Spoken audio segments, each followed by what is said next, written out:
বলে যে যত মহব্বত এটা নাকি সুন্নিরা দেখাইতে গিয়া জাহান নামে যাবে, কারণ এরা নাকি সবচাইতে বড় বেদাতি।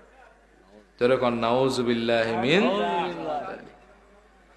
কেউকে জাহান্নামী বলা কি এত সোজা মনে করেন মিয়া? ফতোয়াবাজি সব মহব্বতের বেলায় চলে, ঠিক না? এরা একজনের মহব্বতে একদিনে কয়েকজন মরতে পারে, এতে সমস্যা নাই। হ্যাঁ, একজনের মহব্বতে আন্দোলন করে রাস্তাঘাটে জ্বালাও পোড়াও করতে পারে, মানুষের জান মালের উপর অতর্কিত হামলা করতে পারে, সব জায়েজ। খালি আল্লাহর হাবিবের মহব্বতের বেলায় এরা ফতোয়াবাজি করে, এরা ফাত্তান, এদের থেকে দিন নেওয়া যাবে না, ঠিক কিনা বলেন? বেটা, আল্লাহর হাবিবের মহব্বতের ব্যাপার আসলেই চেহারাটা যেমন পেঁচার মতো হয়ে যায়, এরকম কেন? আল্লাহর হাবিবের মহব্বত সিনায় থাকলে সাধারণ মানুষও দামি হয়ে যায়, ঠিক কিনা বলেন? এজন্য আল্লাহর হাবিব বহু আগেই সতর্ক করে দিয়েছেন। জামিআ সগীরের ভিতরে ইমাম সয়্যিদ একটি হাদিস এনেছেন। আল্লাহর হাবিব বলেছেন, আদিবু আওলাদাকুম আলা সালাসি খিসাল, তোমরা তোমাদের সন্তানদেরকে তিনটা জিনিস শিক্ষা দাও। কয়টা? এক, হুব্বি নবীকুম, আমি রাসূল সাল্লাল্লাহু আলাইহি সাল্লামের মহব্বত তোমার সন্তানদেরকে শিক্ষা দাও। সুবহানাল্লাহ পড়েন। দুই নম্বর, হুব্বি আহলি বাইতি, আমার আহলে বায়াত যারা আছেন তাদের মহব্বত শিক্ষা দাও।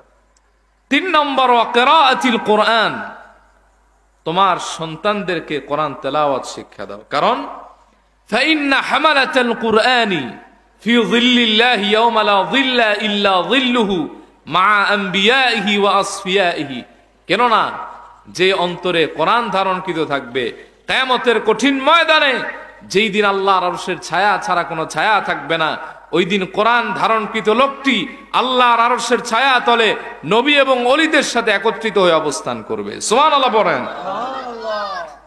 এজন্য সাবধান, আপনার ঘরে আল্লাহর হাবিবের মহব্বত চালু রাখবেন, নবীজির সম্মানের কথা চালু থাকবে, সন্তানদেরকে নবীজির সুন্নতের পাবন্দি শিখাবেন, আল্লাহর হাবিবের জীবনে পড়াবেন, দেখবেন অটোমেটিকলি তার দিলের ভিতরে মদিনাওয়ালার মহব্বত তৈরি হবে, ঠিক কিনা বলেন? বহু পরিস্থিতিতে আমরা চুপ থাকি যে না, যা করছে করছে দিনের স্বার্থে, কিন্তু তারা একদল মাঠে ময়দানে ঐক্য চাই ঐক্য চাই সব স্লোগান দিয়ে এরাই উম্মতের ভিতরে সবচাইতে বেশি অনৈক্য সৃষ্টি করে, ঠিক কিনা বলেন? এরা কত নাম দিয়ে কত কিছু করে, আমরা কিছু কই না, থাক, দিনের একটা অংশ তারা করুক। আমরা যদি মনে করেন ঈদে মিলাদুন নবী শুধু ব্যানারে আছে ঈদে মিলাদুন নবী, কিন্তু আমরা কি করি?